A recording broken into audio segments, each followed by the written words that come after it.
Hi everyone, and welcome to another Recruiting Future Expert interview. The person I'm talking to this evening needs very little introduction, so I'm going to ask him to give himself a very little introduction, if you could. Hi, Matt. Just a brief introduction.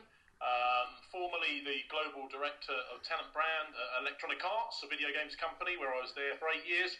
Currently head of EMEA recruitment for Autodesk and Global Employment Brand. Cool, thank you very much, and thanks for talking to me. No Uh, problems. Now, Matt's been causing a bit of a stir on the internet in the last week or so. He's many of you may have read it, but he's written a really interesting piece called Recruitment 3.0. There's actually two versions of it. There's a short version that I think's on EREnet. And how do people get hold of the longer version of it, Matt?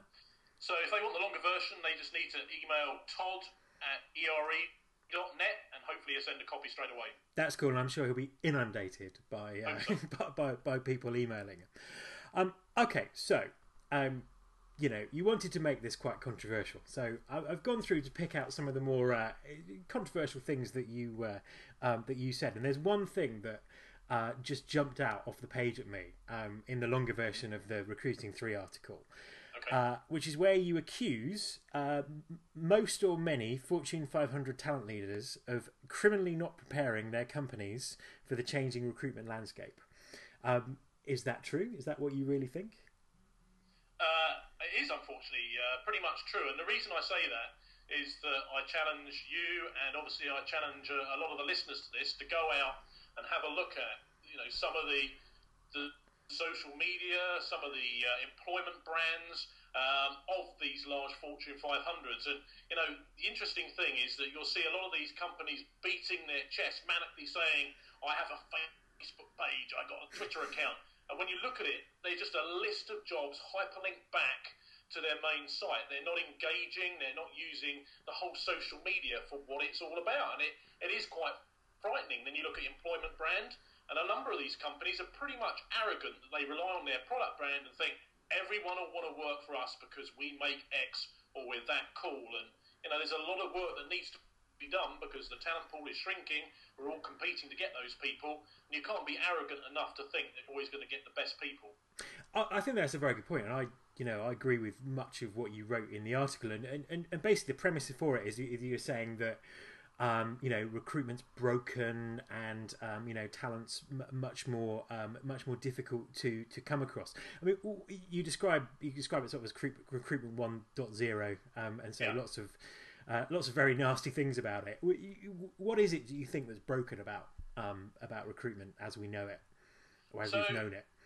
yeah, there's too many recruiters out there who give us all a bad name. So they're effectively low skilling our profession. By that, if they get a job from their hiring manager, they automatically just go out, give it to an agency. Hopefully they get the right candidates back. They'll either post it on a job board and again sit there and put their feet on the desk and hope that they actually get candidates coming through. Then they fire them all off without really much pre-qualification to a hiring manager, let them form their own shortlist, and then they go through hopefully a hiring process. But as we know, this sort of the active talent pool, which represents around 10% of the overall number of people who are right for your role. So effectively, we're all then fighting in that 10% of active candidates.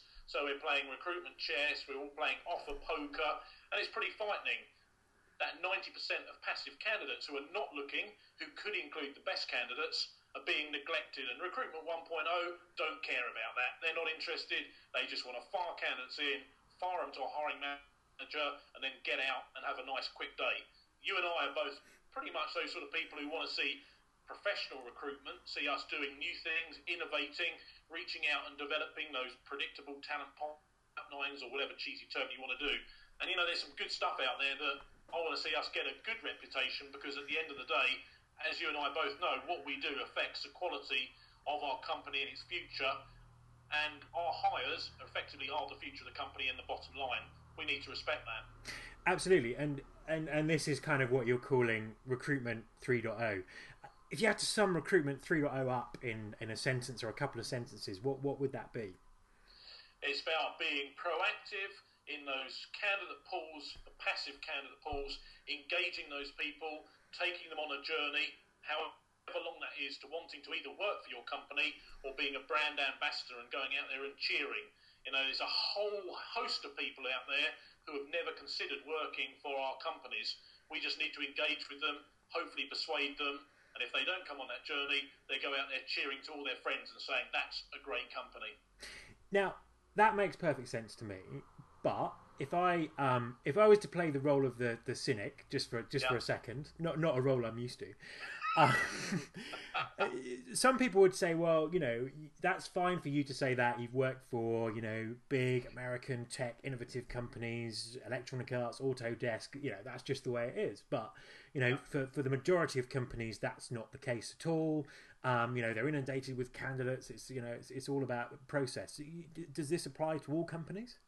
All companies this applies to. It's about actually getting out there and identifying who could work in your company and building those relationships. Recruitment 1.0 will always make excuses. We can't do this, it's never been done in the past, our brand's not sexy enough, we can't engage, we don't have the manpower, we don't have the budgets, even though it's free to set up a lot of these social media sites. There is always an excuse. Those recruiters who go the extra mile, even for the smaller companies where, let's be honest, smaller companies have a great position that they can be more agile, the chances of promotion are there, the chances are more rich and reward as that company grows. Exciting stuff. They just need to get out there and convince people to come to their particular company. And, if the people that sort of took this attitude, there's companies like Zynga, the social gaming company, started from nothing and have built themselves up into a multi-million-pound organisation within a matter of years. And the exciting thing is that if they took that attitude that they didn't get out there and try and recruit people, they would have failed. So Recruitment 1.0ers need to relax back, look at their career, see if they're in the right profession. If they're not, go on and do something else and leave it to those people who are Recruitment 3.0 and ready to do the new things to take us on to the next generation. Yeah, I think that's a good point. You make a very good point in your paper where you say that recruiting average people only ever leads to average results, and recruiting talented people leads to top results. And I think that a lot of companies have perhaps got a wake up call coming in terms of how they get and how they get and attract the best talent. You kind of you mentioned recruiters there. Do you find in your experience that many in-house recruiters have these skills already, or are prepared to learn, or prepared to change, or is there a kind of a wholesale, for want of a better word, clear out due in the industry to move forward? So some of the recruiters have these skills, but it's a culture change, and it's quite a shock going from one sort of form of recruitment to another. And some people are not prepared to take that journey. And there are people with the skills already. They may be in marketing roles, direct marketing roles, or sales roles, who could make the transition across maybe easier than some of the recruiters today. What's interesting is that some of the recruiting leaders are really falling behind the times, and it's our job to actually start to call it out, because it's going to lead to some of those big brands and some of those medium and smaller companies ambitious for growth failing because they haven't got the right recruitment leaders or the right recruitment teams on top. So people like you, Matt, need to call them out and demonstrate that these people are failing. My pleasure. While we're kind of caught in controversy, I have to ask you, in that case, in your kind of in your vision and what you see is going on, what's the future for job boards and ATS systems?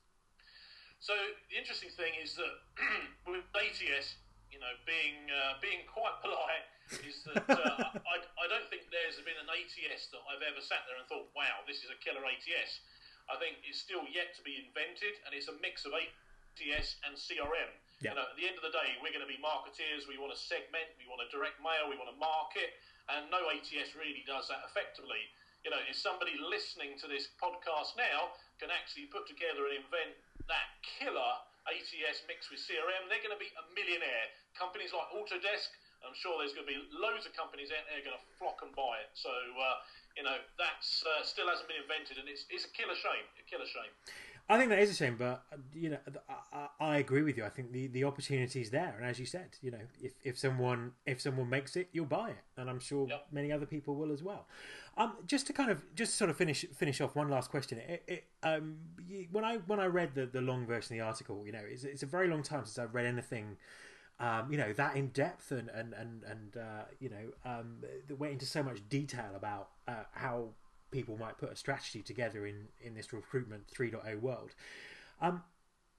It read very much like to me that you were basically publishing Autodesk's strategy for everyone to see and everyone to critique. Is that what you were doing, or have you still got some secret stuff hidden up your sleeve somewhere? So yeah, I mean, the key thing for us is that we're very much into sharing. So we're happy to be judged by what we do over the next 12 months. Obviously, I'm new into Autodesk. My boss, Amy McKee, has set a lot of this already off in place, but wants to get there faster. So hence why they hired me in to try and achieve some of these goals. So everybody on this call can judge that in the next 12 months where we're at. But there's a lot of things that we're trying to do behind the scenes that we're bringing to people's attention soon, which we think are be pretty radical in the recruiting world. But there's no point being radical unless you're going to have a return on investment, and it's going to lead to either hires or it's going to have employment brand resonance, which is actually measurable. So lots of good stuff to come, and hopefully, Matt, you'll invite me back on, and we'll talk about some of these things as and when we reveal them soon. Well, that will be an absolute pleasure, and thank you very much for talking to me, and I really hope that lots of people listen to this and take note.